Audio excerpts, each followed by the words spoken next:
మన E6 news channel చూస్తూ ఆదరిస్తున్న ప్రేక్షకులకు మిత్రులకు మహాశివరాత్రి శుభాకాంక్షలు.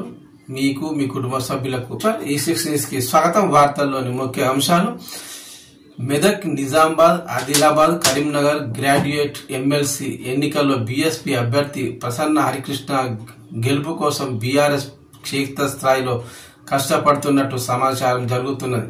4 ఉమ్మడి జిల్లాల్లోని బీఆర్ఎస్ లీడర్లు తమ కేడర్తో ప్రసన్న కృష్ణకు మద్దతుగా పనిచేస్తున్నట్టు వార్తలు వస్తున్నాయి. సిట్టింగ్ మాజీ ఎమ్మెల్యేలు తమ నియోజకవర్గంలోని ఓటర్లతో మంతనాలు సైతం జరుపుతున్నట్లు టాక్. కొందరు సీనియర్ లీడర్లు సైతం ఆయన గెలుపు కోసం డబ్బులు కూడా ఖర్చు చేయడానికి సిద్ధమవుతున్నారట. మొన్నటి అసెంబ్లీ ఎన్నికల్లో 4 ఉమ్మడి జిల్లాల్లో బీఆర్ఎస్ పార్టీ 18 స్థానాల్లో విజయం సాధించింది. కొంతకాలంగా ఆ జిల్లాల్లో పార్టీ యాక్టివిటీస్ సైతం మొదలైనాయి. కానీ గ్రాడ్యుయేట్ ఎమ్మెల్సీ ఎన్నికల్లో పోటీకి మాత్రం గులాబీ పార్టీ దూరంగా ఉంటుంది. గత వారం రోజులుగా ఆ పార్టీ లీడర్లు బీఎస్పీ అభ్యర్థి విజయం కోసం తీవ్రంగా కష్టపడుతున్నట్టు తెలిసింది. రహస్యంగా తమ కేడర్ను రంగంలోకి దింపి ఓటర్ల దగ్గరకు పంపిస్తున్నట్లు టాక్. బీఎస్పీ అభ్యర్థికి ఓటు వేయాలని గులాబీ కార్యకర్తలు ఓటర్లను కోరుతున్నట్టు తెలిసింది.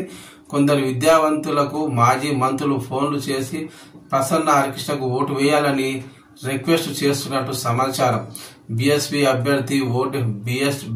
అభ్యర్థికి ఓటేసేలా ప్రచారం చేయడం వెనుక ఉన్న వ్యూహం ఏంటనే చర్చ పార్టీ నేతల్లో జరుగుతుంది.